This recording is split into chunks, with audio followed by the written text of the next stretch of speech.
So sorry for today's setting, but today we are going to learn about pronoun and adjective in this way. I have written down all these for you so that we don't face any problems regarding the lesson. Okay, so in the previous videos we have learned about what is part of speech and what is noun. So in today's video we are going to talk about pronoun and adjective. First we have to learn what is pronoun. As we have learned that noun means name of a person, a thing, or a place, or anything, any metal, anything.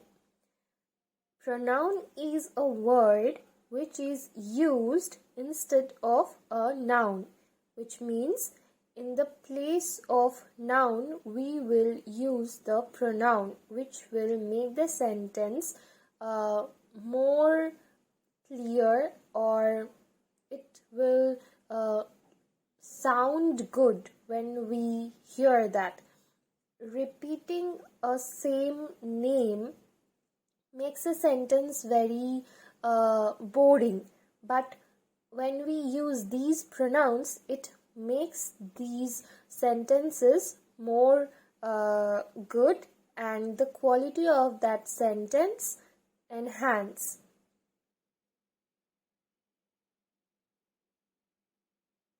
Okay, so for example, I, we, my, us, our, you, your, she, he, they, them, their.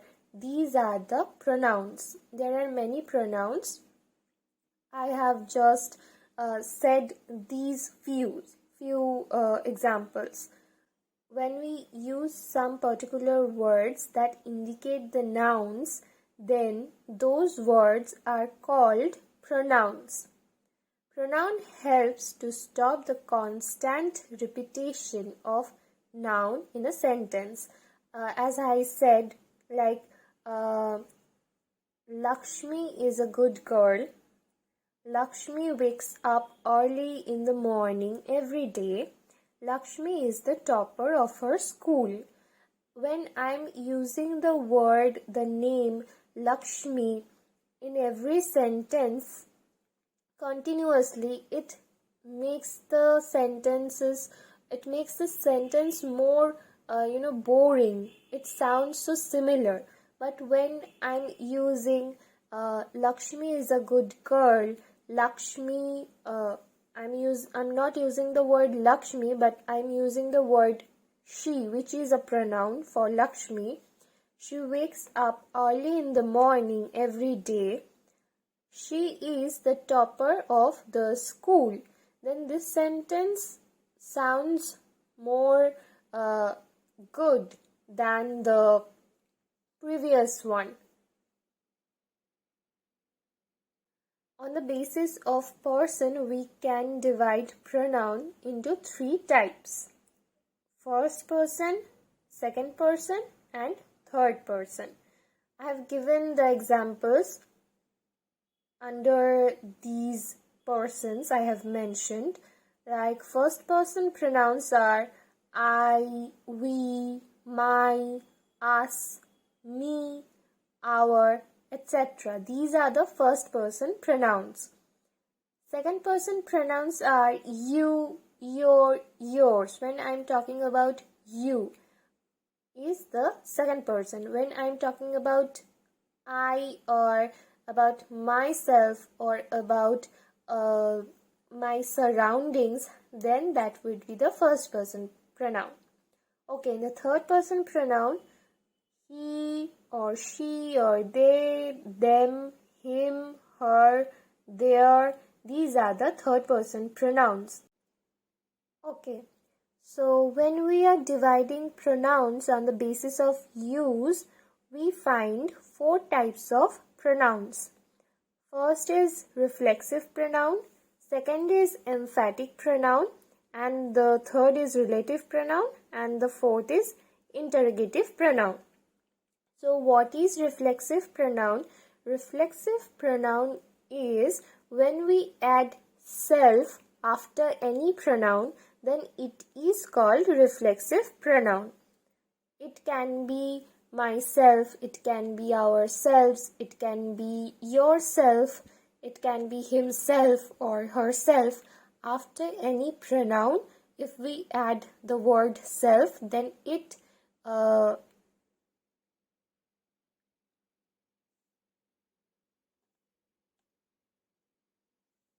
becomes a reflexive pronoun. Okay, in the emphatic pronoun, it is nothing but reflexive pronoun with a charged role. It means in emphatic pronoun, we put more stress on that reflexive pronoun. They intensify the subject to show that the subject does the action by referring back to it. Which means if I say that I did the sums myself, I'm putting more stress on the word myself, like no one have helped me to work out those sums. Okay, so to put more pressure, to show more pressure, we always use the emphatic pronoun. Okay, in the third pronoun, relative pronoun, these pronouns reflect the relation with the noun or pronoun. When we say, for example, I know Lily, who is your sister, we are connecting these two sentences with the word who. Like, I know Lily, who is your sister. So Lily has a connection with this your sister. Okay, so therefore we use the word who is referring Lily. Okay, so in this sentence, who is the relative pronoun. In the second example, this is the pen which I had lost. This word which indicates the pen that I had lost. So which, this word has a relation with this word pen. So therefore which is the relative pronoun. Relative pronouns can be who, whose, whom, which, that. These are the relative pronouns. While talking about interrogative pronouns, these pronouns are used to ask a question. Like, who are you? Whose book is this? Which is your favorite color? In which class do you read? Or you are a student of which class?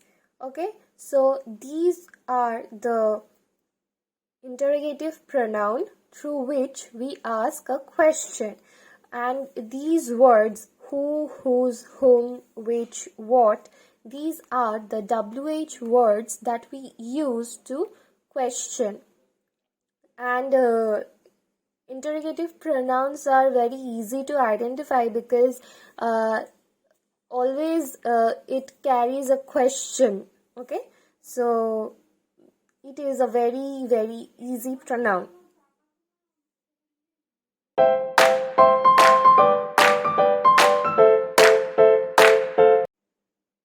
Now, our second part is about adjective. What is an adjective?